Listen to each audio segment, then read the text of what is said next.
Every festival has a headline act, and the MacTaggart Lecture is ours. My name is Chris Shaw. This is my first year as executive chair.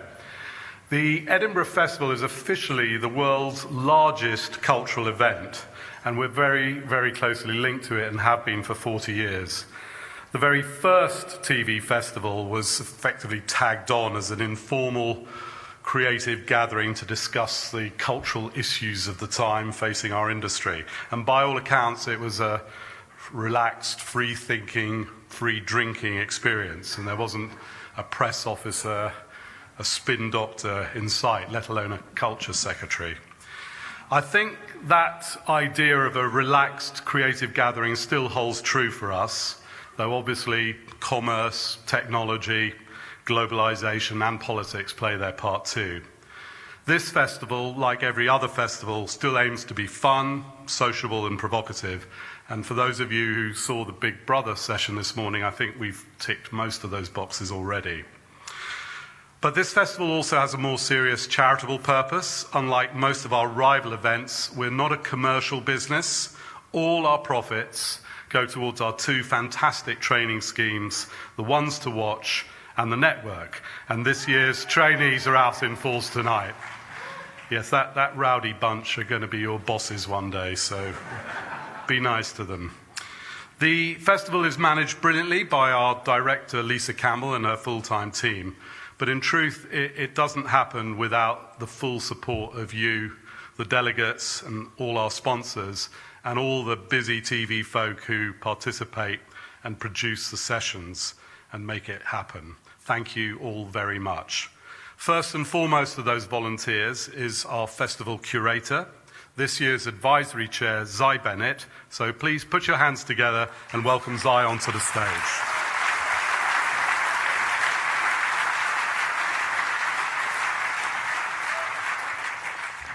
Thanks, Chris. Thank you. I felt very lucky when Chris asked me to be this year's advisory chair. It's a huge responsibility curating what is a cornerstone of our industry, and particularly in this, its 40th anniversary year. When I sat down with Lisa Campbell, the festival director, we decided we wanted to achieve three main things with the programme this year. We wanted to put talent at the heart of the festival, we wanted to make it feel truly international, and we wanted to make sure it is as agenda-setting and entertaining as possible.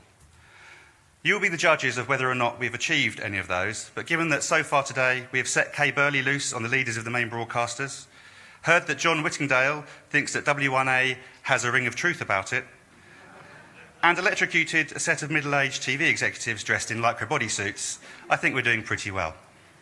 Glancing across the programme for the next 2 days, I'm tremendously looking forward to getting the view from across the Atlantic from Showtime's David Nevins, FX's John Landgraf, and Amazon's Roy Price.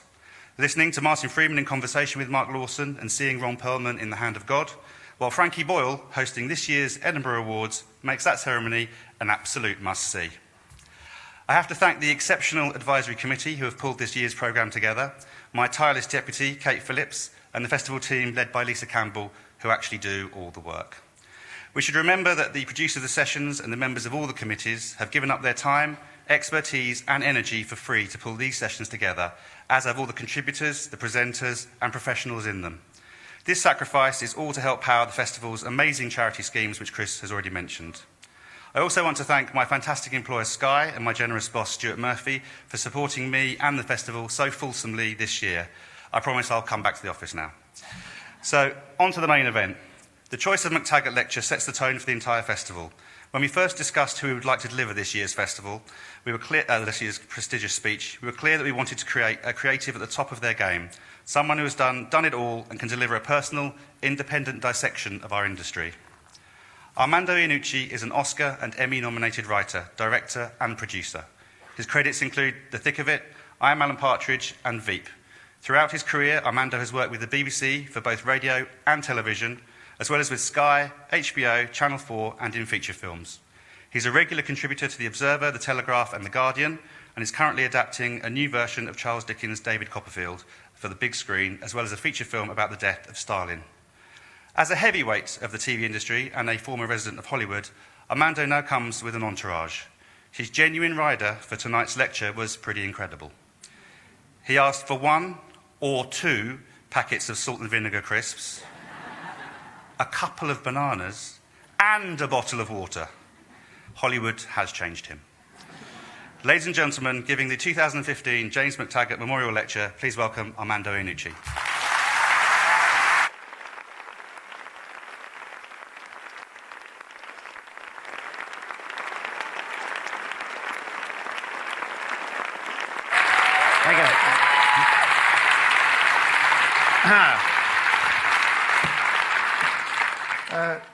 Thank you, Zai.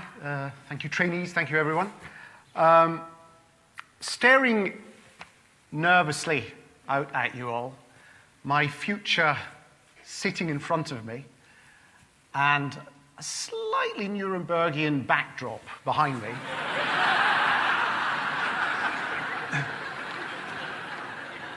I actually call that red Nurembergedy.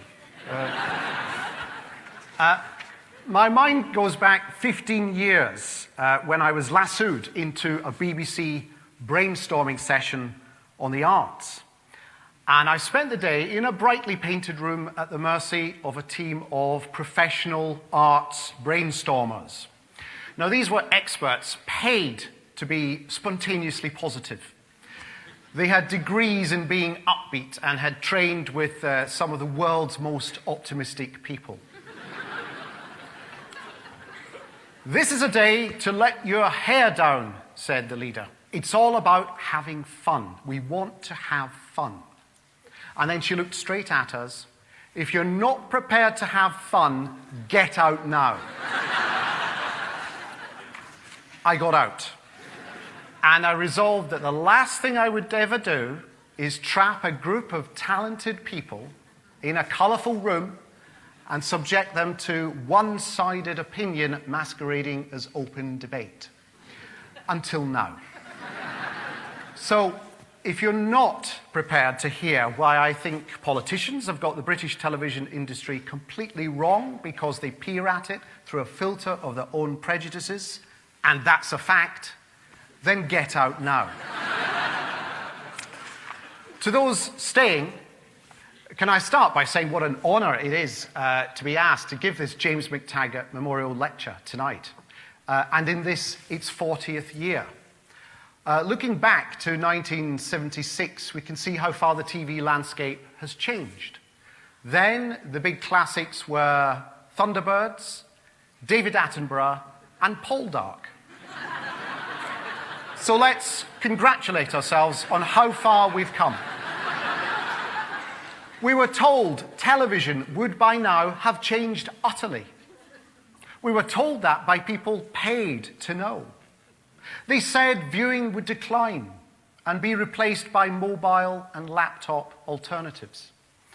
And indeed, brash new entities such as Amazon and Netflix have emerged, bringing streaming digital pictures, a telecommunicated sequence of visual data, or television, if you will, which immerse us in dynamic new forms of storytelling, such as the one-hour drama, and provide us with revolutionary new stories, such as House of Cards. Now, I suppose what this really tells us is that there are eternal verities, even in television, which time will never change. We may alter and innovate how we watch, from set to laptop to tablet, and yes, unbelievably, to a watch, but we still crave the same things. Basically, costumes and cakes. But wait, the experts told us, wait, our attention span will diminish, and we'll hop from 3-minute clip to 6-second Vine to nanosecond blap. Tiny, tiny singularities of entertainment that spell the death of long-form viewing. Instead, we binge-watch 4 seasons worth of quality box sets in one weekend, sitting through what is effectively a 48-hour television program while our children grow hungry and cold.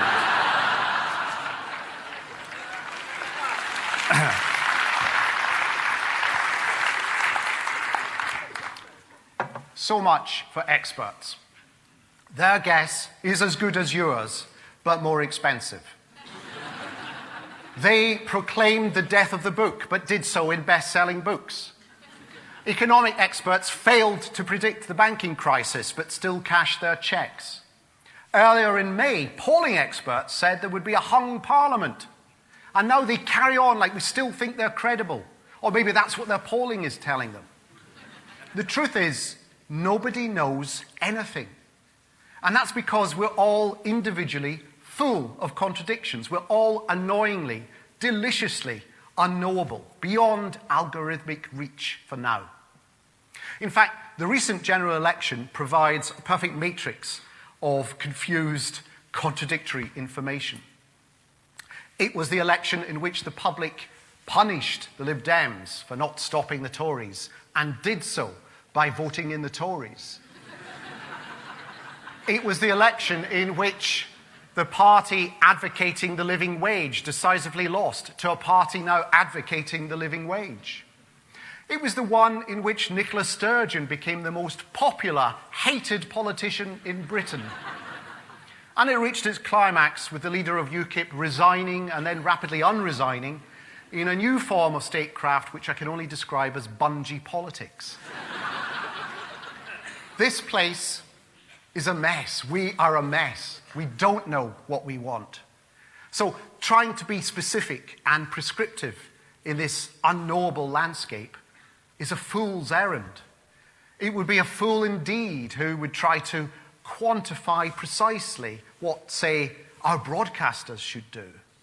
He or she would be really mad if they tried to define the purposes and scope of certain TV channels. Madder still if they did it by, say, some sort of panel of experts. And a mad, mad system that would then take these expert findings and enshrine them in law. Oh dear. I've called this lecture, We're All in This Together, and I hope George Osborne, the Prime Minister Regent, doesn't mind my borrowing his useful phrase for these times. Now, over the years, many political phrases have caught my eye. I remember particularly in 2010 noticing the Orwellian contortions language had gone through to arrive at the Tory campaign slogan, "Vote for change, vote Conservative." But believe me, saying tonight, we're all in this together, I'm not being ironic, playful maybe, but deadly serious. British television needs to be at its strongest.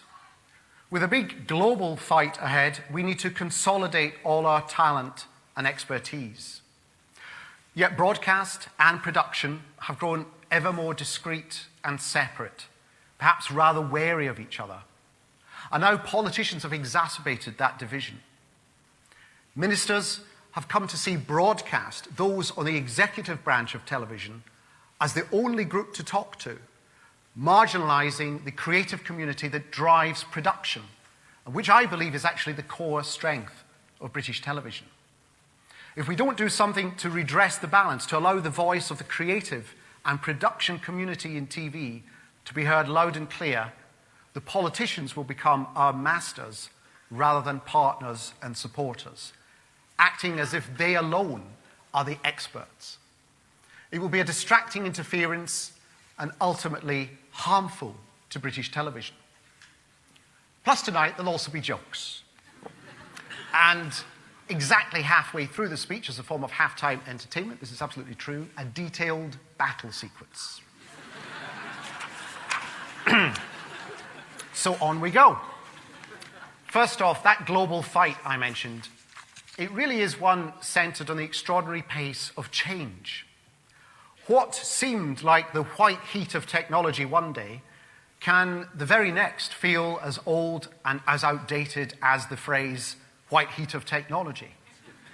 Now no company is too big to fail. Netscape once looked invincible until it went the way of CompuServe.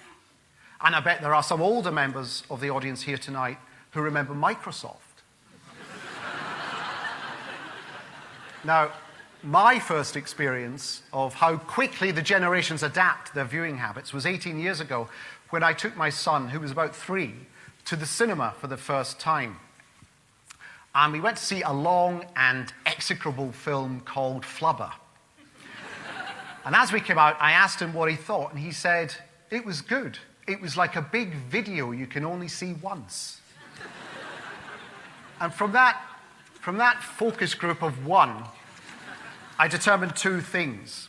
Firstly, children are acutely aware of the limitations of their viewing environment. But secondly, it doesn't seem to spoil their enjoyment of what they're watching.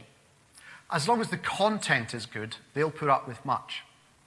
This is good news for those of us who make quality programs. People will hunt them out by any means possible and on whichever device is available. Hence, Amazon and Netflix and now YouTube pouring money into generating new content. That's the good news for the creative industry. Everyone wants to make television. The bad news is everyone wants to make television. Cheaper, user-friendly technology means we're living in both the golden age of TV and a global bucket of swill. For every Sherlock and Breaking Bad, there's a billion more people filming their brother squirt baked beans from his nose and anus.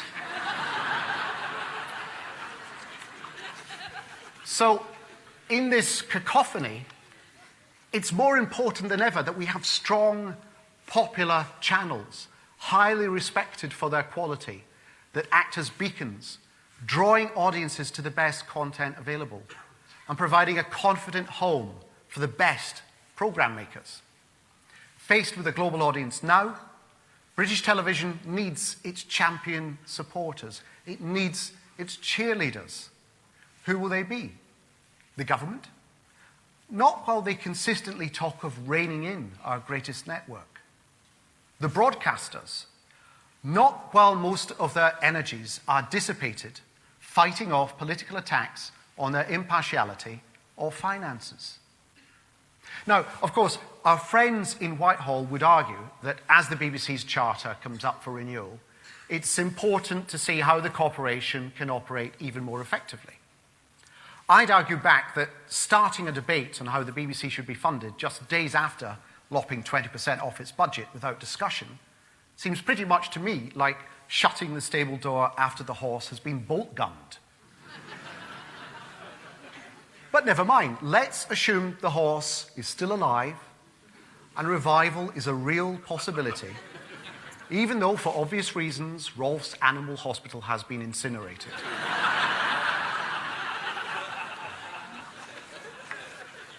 So I'm going to do some cheerleading of my own. I'm not an expert. I don't run a network. I've never consciously multi-platformed. I've worked with Channel 4, Sky Atlantic, and HBO, but I started with the BBC. I've always had a relationship with it, and I feel I owe it my professional life.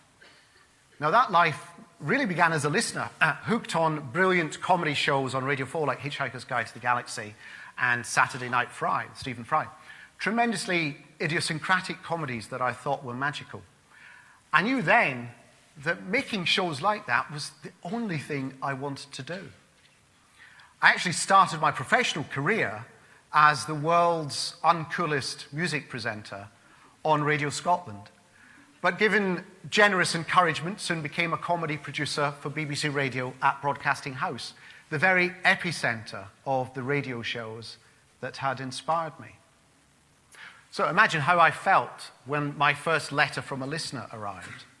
It was a complaint, and it ended with the words, "And Iannucci." What sort of a name is that for someone who works for the so-called British Broadcasting Corporation? I pinned it to the front door of my office. Blooded, I was quickly on the first rung of the ladder of BBC management, becoming the LE department's script editor. I lasted 2 months. Not because of a scandal, but because I couldn't take myself seriously in a tie. Eventually, and this is absolutely true, when the then Bishop of Oxford objected to a midnight joke about the crucifixion on Radio 1, and I was told to apologise, I felt it was time to move on. Not for me managing the BBC's tortuous relationship with the establishment. I decided life was too short to deal with bishoprics. I'll take that as a cue for some water. Management, I was expecting champagne. Didn't spot I had champagne. Management wasn't my style. But neither was business. When I went freelance, the one thing I knew I didn't want to do was set up my own company. I wanted to make comedy, not make people redundant because we weren't making enough comedy. Occasionally, as I watched friends and colleagues become channel controllers and multimillionaires, I asked myself if I did the right thing. But I always answer yes. In that time, I've seen channel controllers go, fortunes lost, budgets slashed, and producers punched. I've also watched TV executives perform a merry kaleidoscope in front of me as they've risen to the top of one thing and then another. There's about 20 of them whose names I've grown used to hearing over the years, whom I've never actually encountered, but whom I assume are very, very good, given they only need a couple of years to do their job before moving on to the next one. They must be essential components of the TV industry. After all, each new initiative, each new reform or inquiry into how British television conducts itself throws up one of these individuals onto its committee as regularly as the dawn. Now, actually, I'm being unfair to the executives who we in the creative sector see too often as the enemy and not as partners in the business of getting our shows made. I'm also being unfair on myself. I am an expert. I'm an expert in what I do, as is anyone good at lighting design, producing, first ADing, script editing, presenting, directing, post-producing. Any of the 101 professions that appear on the cast and crew list at the start of each production. Our program-making skills are not just a vague part of our heritage. They are the primary economic component of our success. When the media, communications, and information industries make up nearly 8% of our GDP, larger than the car and oil and gas industries put together, we need to be heard as those industries are heard. When so many other countries come here to work with our crews, when so many of our actors are pinched for projects overseas, we need to be heard. When internationally our writing and acting and directing and special effects are being recognized, when our formats and ideas are being sold and reworked worldwide as never before, when, as Culture Minister Ed Vaizey recently pointed out, Britain is ranked the #1 soft power in the world, measured for its global influence through its culture, media, and education. When our creative community is really being heard abroad, surely we need to be heard at home. But when I see the panel of experts who've been asked by the Culture Secretary to take a root and branch look at the BBC, I don't see anyone who is a part of that cast and crew list. I see executives, media owners, industry gurus, all talented people, but not a single person who's made a classic and enduring television show, not a presenter, a writer, director, or creative producer. No Moffat or Wainwright or Melville or Mercurio, nor do I see anyone from our world-class post-production industry or from design or drama, no one from the enormous world-beating service of day-to-day production to give their views, to offload their expertise on the difficulties and the joys and the challenges of making world-standard public service broadcasting. Oh, and no viewers too. Just people from the executive branch of television. It's like a car company was looking into what car it should make next, but only spoke to the managers and not to any of the engineers or drivers. You cannot have a meaningful root and branch review of television if you're only going to deal with one branch. Now, I wonder at this. Why do politicians not talk to us creatives? Is it because we don't wear a tie? Are they more wary of us because we deal with intangible stuff, made-up stories, unquantifiable and unpredictable entertainments that make us interesting but not really serious? The sort of person is good to be photographed chatting to at a thank you reception for the arts, rather than properly engaging with at a boardroom meeting, deciding how crucial segments of the arts should be run. Maybe that's why executives who have staff and offices and budgets and ties get invited onto committees every year, while creatives are brought along for canopies every 5. Talk to us.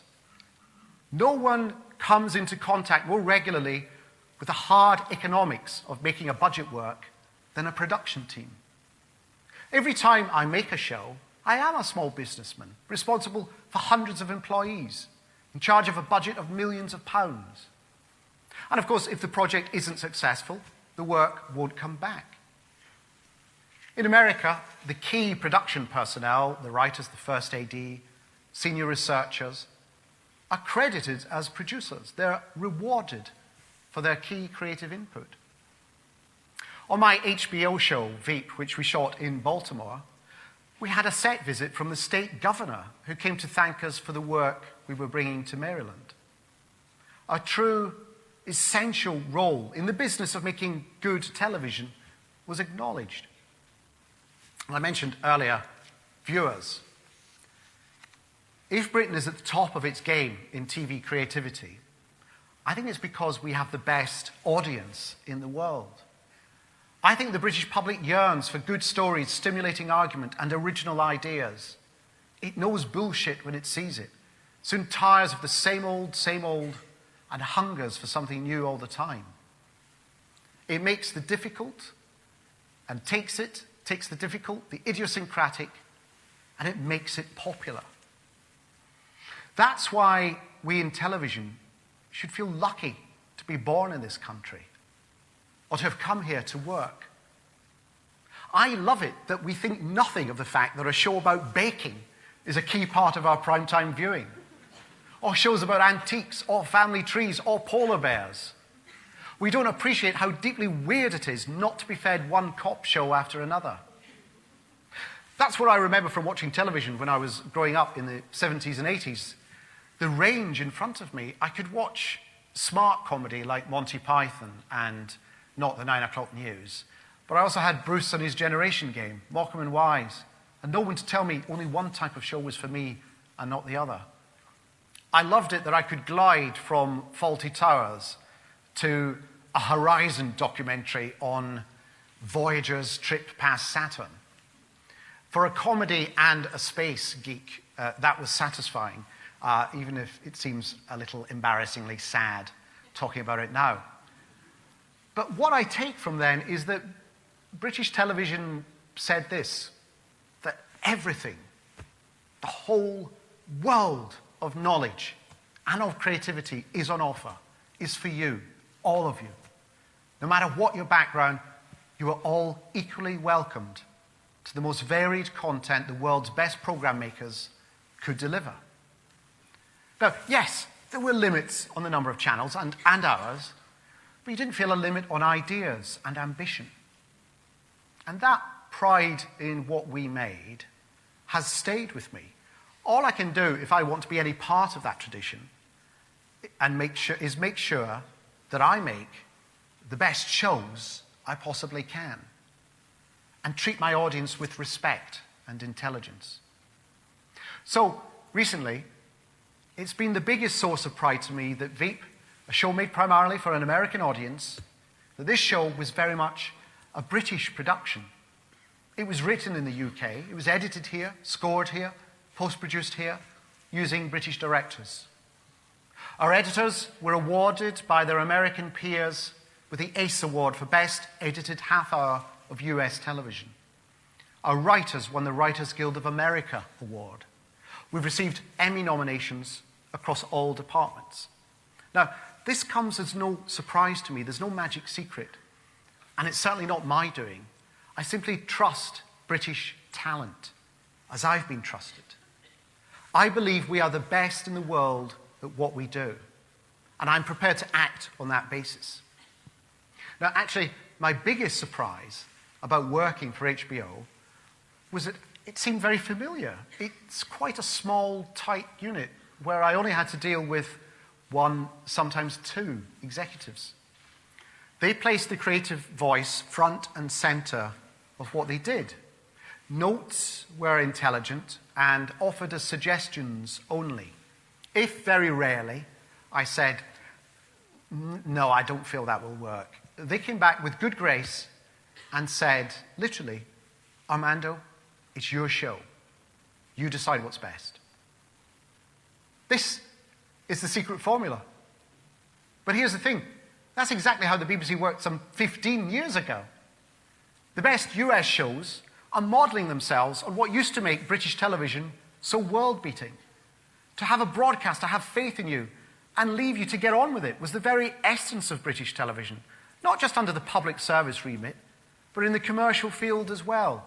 ITV and then Channel 4 and now Sky are channels that have hoovered up not just the BBC's executives to run their own channels, but its template, quality. Because quality brings audiences. Look where that faith brings rewards now, all across our domestic output. From BBC One to Sky Atlantic, Happy Valley, The Tunnel, Broadchurch, The Fall, Line of Duty. Shows that place trust in the creative process and in the viewer. UK television is copying the US formula that was copied from UK television. US primetime schedules are now littered with those quirky formats from the UK. The Who Do You Think You Are's and the variants on Strictly Come Dancing, as well as the single-camera, non-audience sitcom, which we brought into the mainstream first. We have changed international viewing for the better. And I think sometimes our political partners forget this. Here's one instance. George Osborne recently said in an interview that there should be more TV dramas that have extended runs, so we're not left behind in the increasing habit of people watching US box sets. I agree. But what he fails to realize is that the best of those US dramas have been the ones that have taken a leaf out of the British playbook, limiting their runs to 13 episodes instead of 22, with shows like Game of Thrones and True Detective on 10. It's the refusal to dilute quality for quantity that has made these series so good. And by the way, not so long that viewing them in one binge is totally unrealistic. So, no, let's be more assertive. The international market flatters us with imitation. Now is the time to strike out, not huddle down. If the license fee is under strain, then let's supplement it, not carve it up, by pushing ourselves more commercially abroad. Use the BBC's name, one of the most recognized brands in the world, and use the reputation of British television across all networks to capitalize financially overseas. Be more aggressive in selling our shows through advertising, through proper international subscription channels, freeing up BBC Worldwide to be fully commercial. Whatever it takes, frankly. Let's not be icky and modest about making money. Let's monetize the bejesus Mary and Joseph out of our programs abroad so that money can come back, take some pressure off the license fee at home, and be invested in even more ambitious quality shows that can only add to our value. Protect public service broadcasting at home by displaying the arrogance of our convictions abroad. Instead, what do we get? Dawn. An eerie silence settles on central London. Then, bang! Tanks and troops move into Broadcasting House. Their instructions close down the BBC. A cyber attack obliterates its websites while all local radio stations and DJs are evacuated and pulped. In London, the army handcuffs Lord Hall and escorts him off to a museum. By noon, live atrocities can be seen taking place behind Fiona Bruce. Salford takes a little longer to subjugate as 4 army squadrons land in Manchester and then have to take a shuttle bus. In Glasgow, Nick Robinson is tied up and fired by cannon into BBC Scotland. It only takes a few minutes to tweet his whereabouts, throw open the doors, and let locals do their worst. Meanwhile, in London, ruthlessly, remorselessly, a lone, masked figure moves through the BBC's confusing corridors, killing off the presenters one by one. Dimbleby is down. Norton eviscerated. Mary Berry is cut through like one of her delicious sponges. Meanwhile, Simon Sharma is history. All that's left to defend the battered corporation is one man, Professor Brian Cox. The masked destroyer goes for him, and it's quickly apparent that Brian Cox may be clever and good-looking, but as we've long suspected, is rubbish in hand-to-hand combat. Cox flees to the canteen area, hoping to barricade himself in. It's no use. The automatically opening safety doors are no obstacle to the hooded assassin, who steps through and destroys Cox with a single punch to his beautiful, clever face. And with him, all hope of the BBC remaining in its present form. The assailant stands in the canteen and removes his mask. There, revealed, is Jeremy Clarkson, laughing at the irony of destroying the BBC in a room full of readily available hot meals.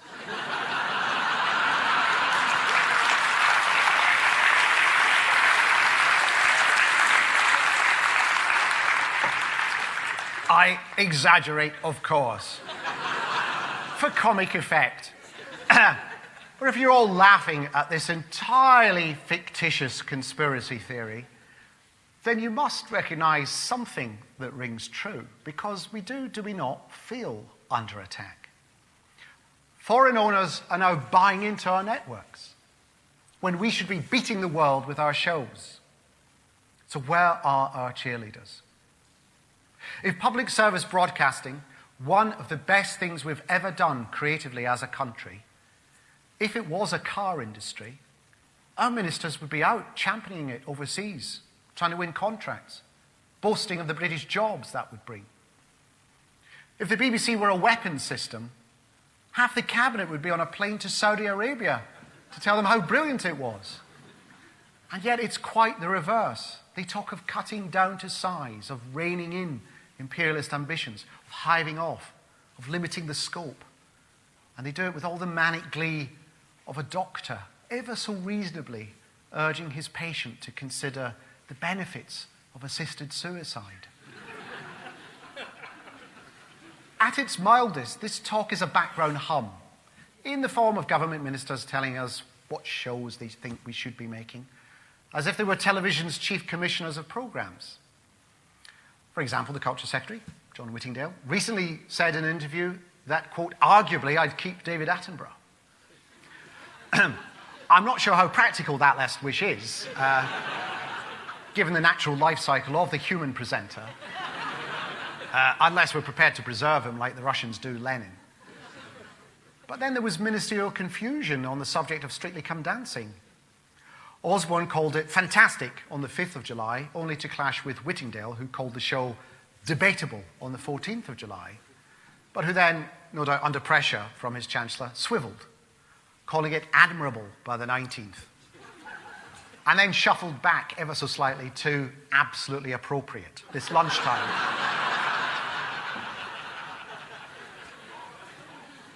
It was such an elegantly performed manoeuvre, he really should go on the show. The point is, even in just one programme, it's very difficult to get a clear idea of what they're really thinking. It's just like dealing with actual TV commissioners.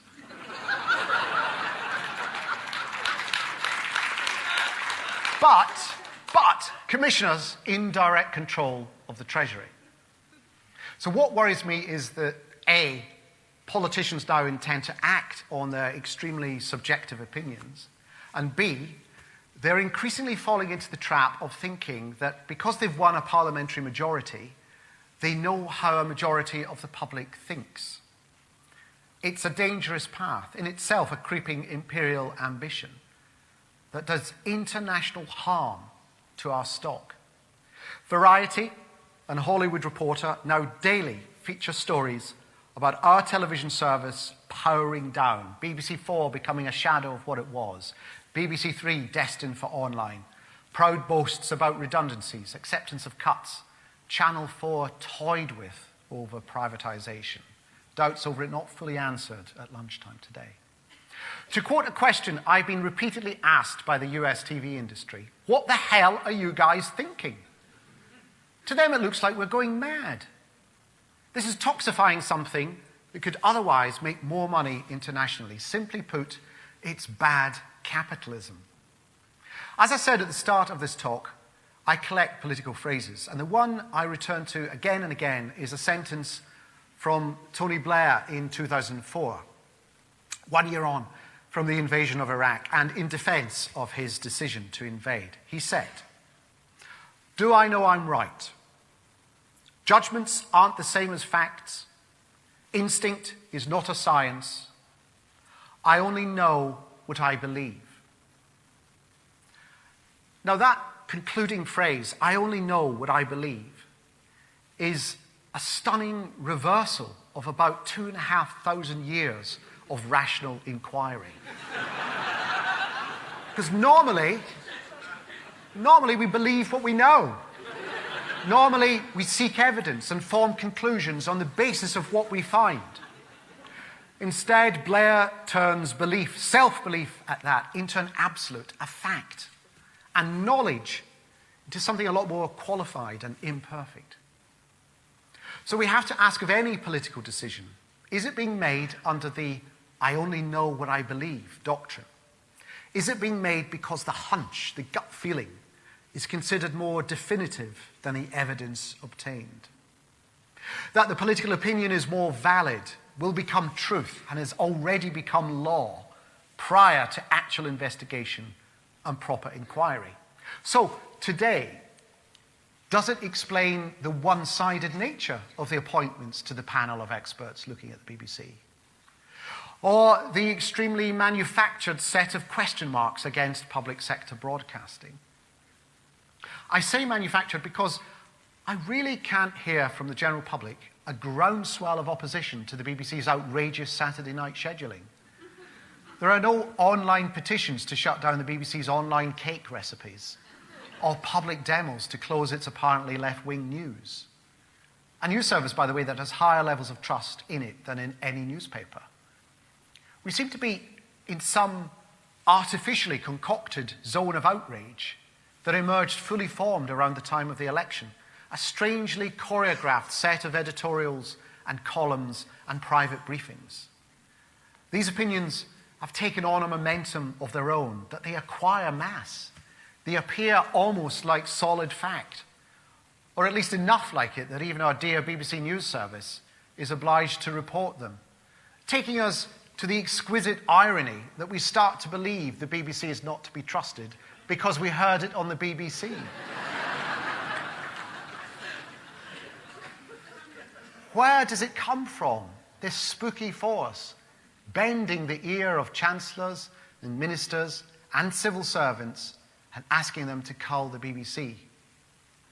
Let's, for the sake of argument, call this force M, for mysterious. What does M say? M says, the BBC is doing too much across too many media outlets. It's a broadcaster, so it shouldn't have a web presence so dominant it crowds out the competition. And yet, look at the times we live in. What were once separate forms of communication or separate media are now increasingly interconnected and exchangeable. So we no longer have a TV market, a newspaper market, a publishing market. We have indisputably an all-media market. I didn't write those last few sentences. James Murdoch did in his 2009 MacTaggart Lecture. We no longer have a TV market, a newspaper market, a publishing market. We have indisputably an all-media market. This is so true. Newspapers now pod and vodcast, radio goes interactive, even cinemas and theatres beam in live, networked events. For any cultural or news organisation to survive, it has to adapt across all platforms. So why does M criticise the BBC for wanting to do so, and for doing it well? It would only make sense if the BBC's web presence was pointless and amateurish. But in fact, it's in the top 100 websites in the world, currently around 60th, I think, and the only British-owned one on that list. It makes no economic or cultural sense to tell this country's best online media presence, one that serves the public freely, that projects our cultural impact globally, to make itself a little bit worse. We deserve to be at the top table. But instead, we're being told to break our table up for firewood. Capitalism is pursued where it helps the BBC's competitors, and a most peculiar form of Maoist state control is advocated when it doesn't. Facebook and Google came along and ate up all of newspapers' classified ads. Yet it's the BBC, who run no ads, that gets the blame. Well, it's Google and Facebook that get the helpful tax arrangements from HMRC. Will the root and branch investigating be looking at this rather twisted-looking route? But M, this mysterious force arguing for change, won't stop there. The cognitive dissonance it emits now hits program making with, it says, a perfectly reasonable proposition. Don't spend license money pursuing ratings-grabbing projects that the commercial sector could just as easily do. Can you instead be a little less populist? But how do you predict the popularity of a program? Maybe a panel of Whitehall experts will be set up to hear each program idea in advance and determine whether it sounds like it'll be a hit or not. Like some perverse imitation of the successful talent shows that same panel is currently being asked to restrict. Though if the Ministry of Culture were to find a way to predict the future, I'd suggest it doesn't spend all its time on TV shows. No, programs like The Great British Bake Off and Who Do You Think You Are strike me as shows that started off niche and became popular. Gavin and Stacey started on BBC Three. The Office was on rather obscurely scheduled slots late on BBC Two. The Thick of It was on BBC Four to begin with. The fact is, no one knew these shows were going to be so popular. They were allowed to grow in the public consciousness, get nudged into the mainstream in a way we simply couldn't do now if the BBC was creatively restricted, as is being suggested. Popular and niche are points on a continuous and evolving spectrum. To cut this valuable resource up is to damage all parts of it. How is that productive? But M, for mysterious, is nothing if not resilient. It focuses its dissonant noise ever more tightly into a numbing wail targeted at human thought itself. For it asks, is it not reasonable that we look to see if the BBC is too left-wing? The Culture Secretary today says it's not coming from him. But why does this question hang so heavy in the ether like a thick Edinburgh har? Full disclosure, I, a product of the BBC, stand before you as a Guardian reader. I also do so as a Telegraph reader. One of my first jobs was producing the news quiz on Radio 4, and scanning every newspaper every day for weeks on end made me instantly aware that no one newspaper told the whole story. The closer I peered at the page, the more holes I looked through. So it's become a habit to get the Guardian and Telegraph every day to get something approximating to both sides of the story. And our favourite game each morning over breakfast is to compare the photos on the two front pages. The Guardian frequently has something uncompromising, a picture of sludge or an abattoir. Well, the Telegraph goes out of its way to feature a photo of a smiling blonde woman in her 20s, even if it's under the headline, "The Sister of the Man Who Died." So you soon get to recognise their tics. Now, the BBC is not allowed to have tics. It has to remain impartial. But impartiality shouldn't mean dull. It has to feel fearless, questioning, pushing against the establishment view from whatever party. That's why Nick Robinson, Jeremy Paxman, Andrew Neil are so good at what they do. But hang on. Nick was once chairman of the Young Conservatives. Paxman has since outed himself as a One Nation Tory. And Andrew Neil has had a very close association with Rupert Murdoch. Add to that former chairman like Lords Grade and Patton, two Conservative peers, and you have a very convincing case, if you want one, that there's a pretty clear, very deliberate right-wing bias in the BBC. Except I don't see it that way.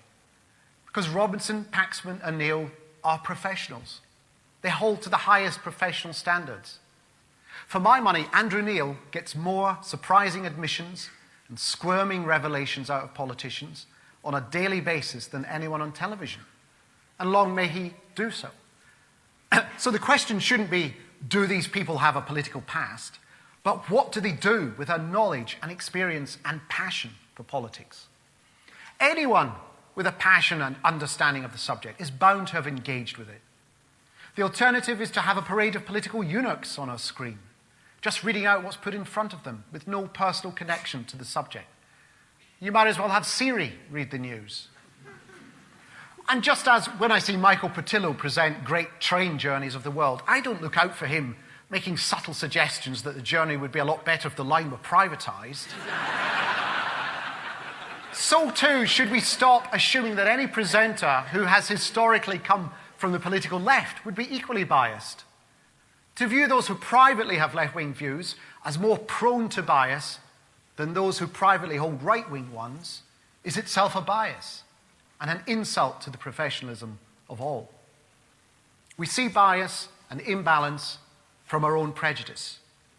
So we can have fun charting an exaggerated right-wing history of the BBC as easily as a left-wing one. For every Boys from the Black Stuff, there was a Dallas glorifying capitalism, a Trooping of the Colour and Songs of Praise reasserting the permanence of old establishment ideals and bishoprics. For every drama about homelessness, there's Antiques Roadshow weekly and literally enforcing the Thatcherite principle of selling off the family silver. For every left-wing comic, there's an army of business and economic experts reinforcing the views of the banking community and the market as accepted fact. And by God, how could a corporation be left-wing when it has perpetuated the career of Anne Widdecombe? The wisest words I've read in all this come from Toby Young, who wrote recently in The Spectator, prior to appearing on Question Time, quote, "I've often heard conservatives complain that the BBC packs the audience with lefties. Not true. The makers of the programme bend over backwards to try to ensure that the audience contain a broad cross-section of political views. By definition, a majority of them won't be conservative voters. But that's the country's anti-Tory bias, not the BBC's." End of quote.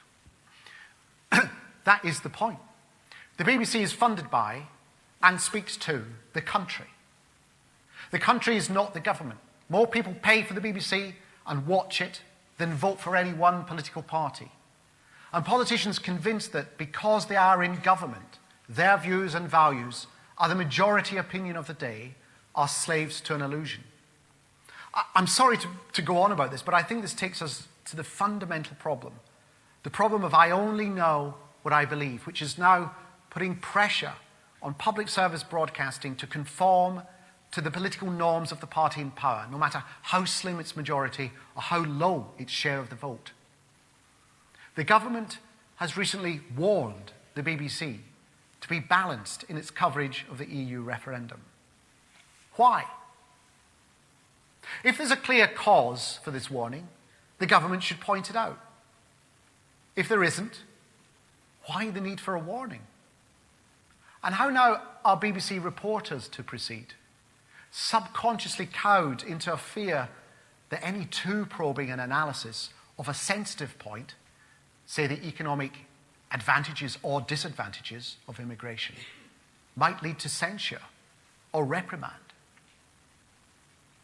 The BBC is a mirror into which Britain gazes every day. It reflects the country, sometimes flatteringly, but also truthfully. It must surely keep asking questions about that country, digging around, startling, annoying. There is a disruptive element to creativity, as well as an affirmative one. Not necessarily political, but born from a keen sense of duty to make society and community stronger through analysing it and probing outside its comfort zone. Meantime, politicians should say openly what they believe. If they distrust the BBC, they should say it. If they just don't like it, they should say it. Not commission charts and experts to arrive at that conclusion for them, filleting information and statistics down to look like incontrovertible fact. To take one example, page 24 of the government's charter review document is taken up with a massive chart showing how the BBC has expanded from 2 channels in 1994 to 9 in 2014. I think it's meant to look chilling. What the graph doesn't show is how much every other broadcaster has expanded in that time. Nor does it mention that in 1994 there were 61 channels available in the UK, and that this has expanded by 2014 to 536. So you could say, if you like, that the BBC has gone from having 3.2% of the channels in 1994 down to 1.6% of them today. Conclusion, if you like, to get the best value for the licence payer, the BBC ought to have more channels. Now, I could stand here and keep batting back government statistics until the Chilcot report comes home. I could point out how they continually paint the BBC as a bloated monster, but don't show how it's dwarfed by its commercial rivals. They spend more on the rights to Premiership football alone than the corporation spends on all its content. But really, what's the point? Numbers will be pummeled into whatever conclusion needs reaching. Many of the arguments from the experts in Whitehall turn out to be fictions as imaginative as the ones we in the TV industry get prizes for, or as false as the people in leaflets issued by the Department of Work and Pensions. So let's stop playing games. Let's talk properly and honestly about what we value and want to preserve in the BBC. In the end, it comes down to our personal experience of the corporation as viewers and listeners. So here's one of mine. I mentioned at the start I was a bit of an astronomy geek. So, of course, I was disturbingly excited when the New Horizons satellite shot past Pluto a few weeks back. Discovery did a very good documentary days later, fast-paced, high-tech, lots of graphics and photos, entertaining. I just felt I was missing something, perhaps a little bit more uninterrupted time with the science. So, happily, there was the 1-hour Sky at Night special the next night. This show was passionate, but patient. The emotional pull came through watching the two scientist presenters, Chris Lintott and Maggie Adair-Pocock, be present at the New Horizons headquarters in Maryland and react in real time to the data as it came through. We watched their enthusiasm and their relief and their puzzlement at some of the photographs.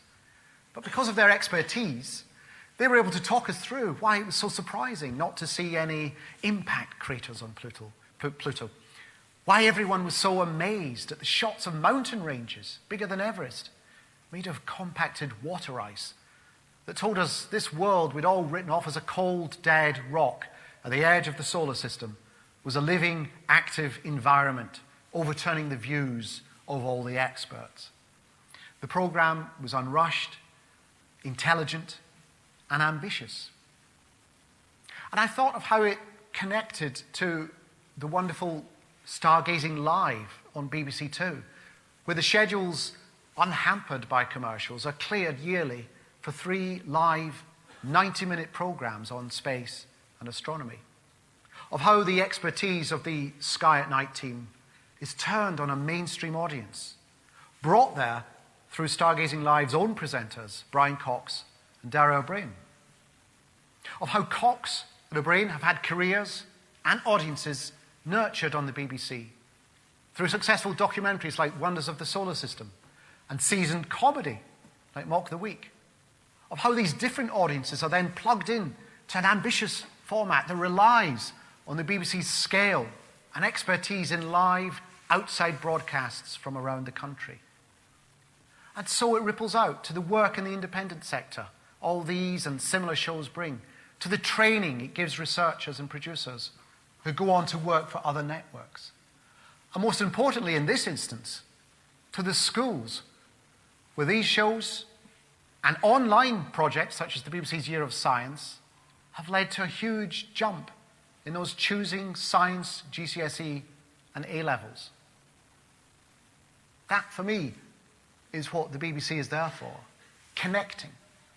Connecting highbrow and mainstream, knowledge and entertainment, connecting you with the world and this whole country to its culture. For all its faults, it's a pretty good alignment of the planets.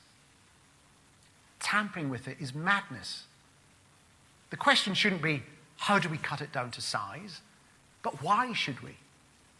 In future, the ascendant nations, the highest living standards, will be those who master not land and material, but ideas and technologies.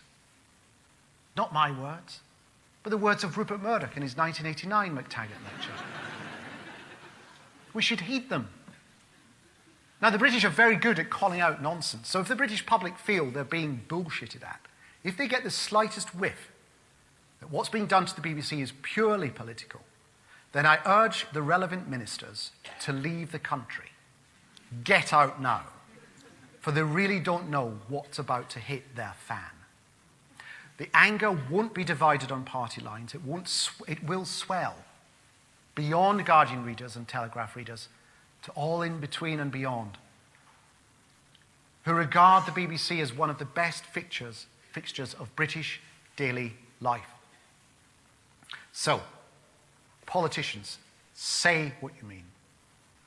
Broadcasters, argue back. Don't adopt a position of automatic compromise that maybe in effect concedes everything.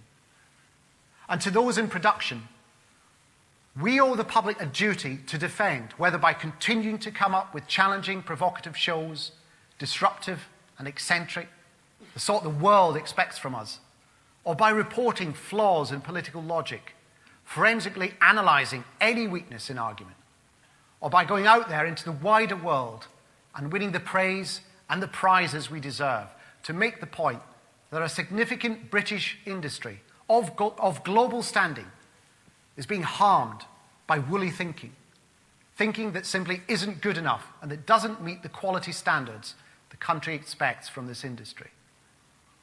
Ladies and gentlemen, it's been a tremendous honour to be invited to speak to the UK TV industry.